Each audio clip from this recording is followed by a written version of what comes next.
Hi everyone, how are you doing? Before we start, I need to say a couple of things that are very important for this channel. The first one is that I would really love to teach drums here on YouTube. However, people don't even pay attention to that. So if you are interested in this kind of content, please write it down in the comments. Tell me what I should explain to you. Share this video with your friends. That's the best way to support this kind of material for my channel. The lesson you're about to see is a perfect example of what I'm doing on my Drum Academy on Patreon. In there you can find almost 100 lessons like this one, where we talk about technique, chops, grooves, routines, etc. So please, if you like this video, consider joining my Drum Academy on Patreon. And also, if you don't want to learn, maybe you can consider getting some merch for yourself or for your friends. You've got all my merchandising available for you in here. And with all of that being said, let's practice, bitch! Hi everyone, how are you doing? Today I bring you a very special lesson for two reasons. The first one, it's a very cool one, it's a whole routine and it only consists of 3 different stages that we are going to learn how to play very slowly. But also it is a very special lesson because this is the first lesson that I have ever recorded on this new studio with my new drum kit and with the new camera. So I hope you really like it. It's going to be pretty simple. We are going to work on 3 exercises separately, and in the end of the lesson I will try my best to play all of the exercises together in order to give you a whole routine that you can use to practice your triplets between your hands and your feet. So with all of that being said, please allow me to explain exercise number 1 to you. Let's go with it. Okay, so all of the exercises are very similar. We are going to be constantly playing triplets between our hands and feet. On exercise number 1, we are going to keep alternating hands, 1 stroke each hand. So, for example, exercise number 1, left, right, left, right, right, left, left, right, left, right, right, left. Both of our feet are going to be constantly doing the same thing. They are filling the gaps of the triplet, and our hands are going to be alternating constantly. On exercise number 1, each 1 stroke, we will change our hands. And on exercises 2 and 3, the pattern will change. But before I go on, let me please show you how exercise number 1 should sound like played very slow. Let's go with it.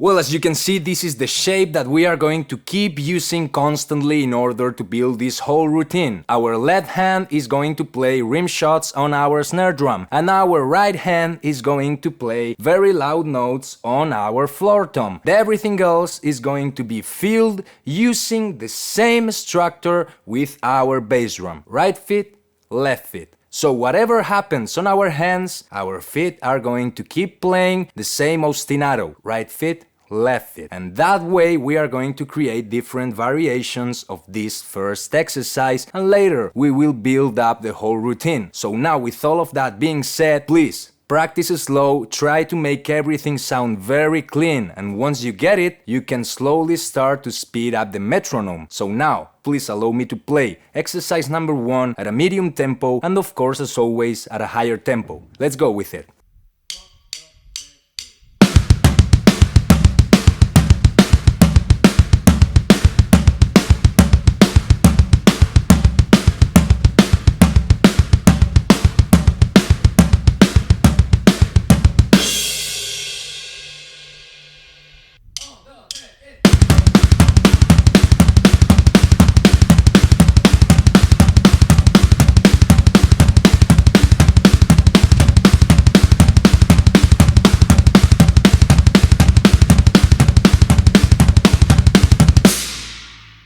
Okay, so exercise number 2 is exactly the same exercise that we have just played, okay? But instead of changing each hand with 1 stroke, left, right, left, left, right, left, right, right, left, right, right, left, and so on.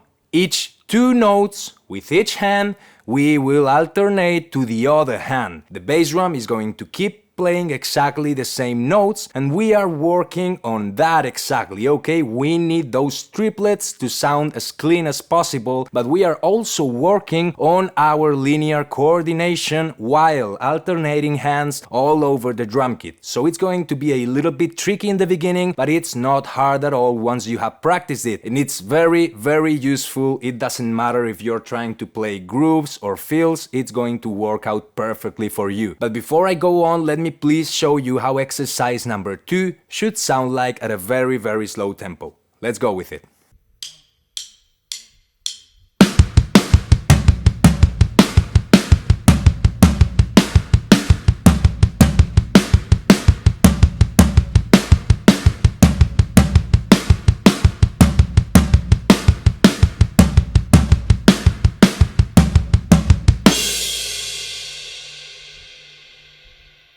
So now please let me show you how exercise number 2 should sound like at a medium tempo and of course as always at a higher tempo. Let's go with it.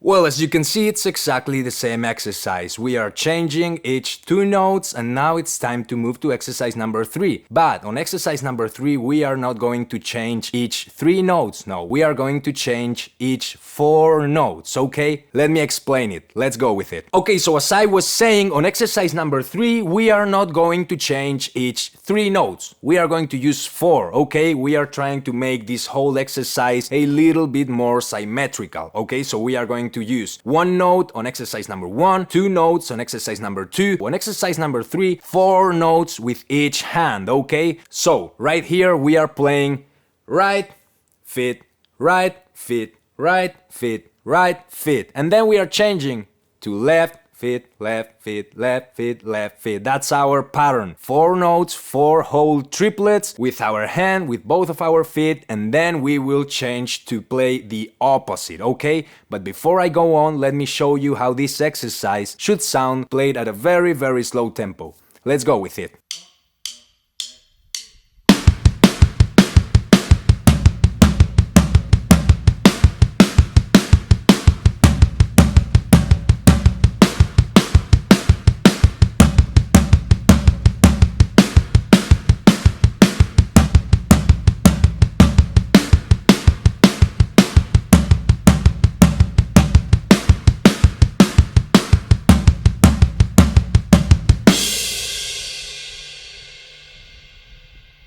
Well, this may look complicated, but it's not hard at all. In fact, the more notes you play before alternating, the easier it will be. Okay, I guarantee you that. It's not going to be hard at all, and this exercise number 3 is probably the easiest one of all the exercises that we are learning here today. So, you've got the transcriptions, work on it very carefully. I need it to sound very clear, and I need it to sound perfectly with the metronome, okay? But once you feel more comfortable, you will be able to reach higher speeds. Let's see now how this exercise number 3 should sound like at a medium tempo and of course, as always, at a higher tempo. Let's go with it.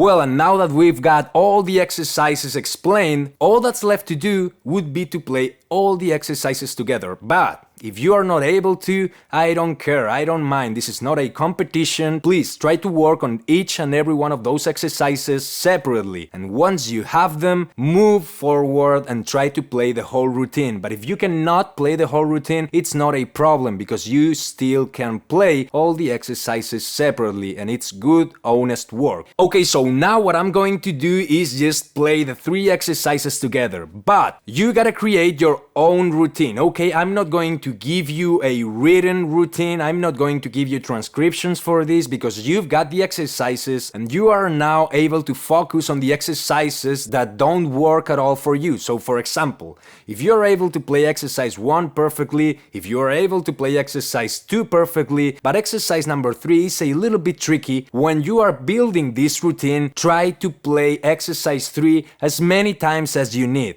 That's not what I'm going to do. I'm just going to tie everything together and I'm going to play everything together, starting on exercise number 1, then moving forward to number 2, number 3, and again number 1, 2, 3. But please, if you are not able to play any of the stages, stop and increase the number of bars that you are going to play that exact exercise. Okay, so this is a simple demonstration, but I'm here to let you know that you can build your own routine using all these exercises that I have just taught you. So now, please let me show you how this whole routine should sound played at a medium tempo and of course, as always, at a higher tempo.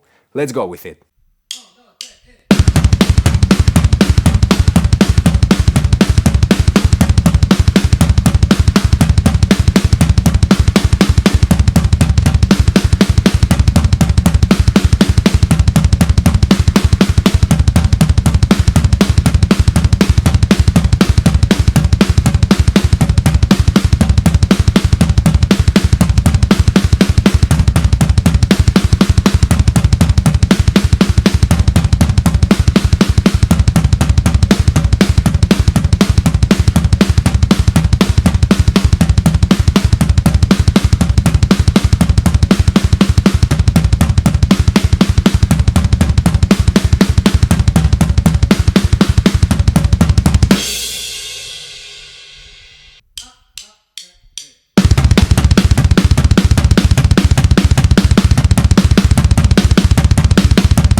Well, so this was the whole lesson. This is a very interesting lesson. You are going to be working on a lot of different skills. Okay, we are working on coordination, linear coordination. We are working on high dynamics because we are trying to make all the notes sound even with the bass drum. It must sound loud, it must sound clear, and that's why I really believe that this exercise is going to help you. And not only that, but also these kind of triplets can be used in 1,000 of different scenarios. We are going to be using these phrasings in order to build grooves and of course in order to build chops on further videos. So please try it out, give it a go. It really works and it's a little bit tricky, but once you get it, you will be unstoppable with your triplets. So thank you all for staying here. If you've got any request, please feel free to write down a comment down there. It's been an absolute honor being here teaching for all of you, and I really hope to see you all very soon on the next videos, buddies. Stay safe and take care. Bye.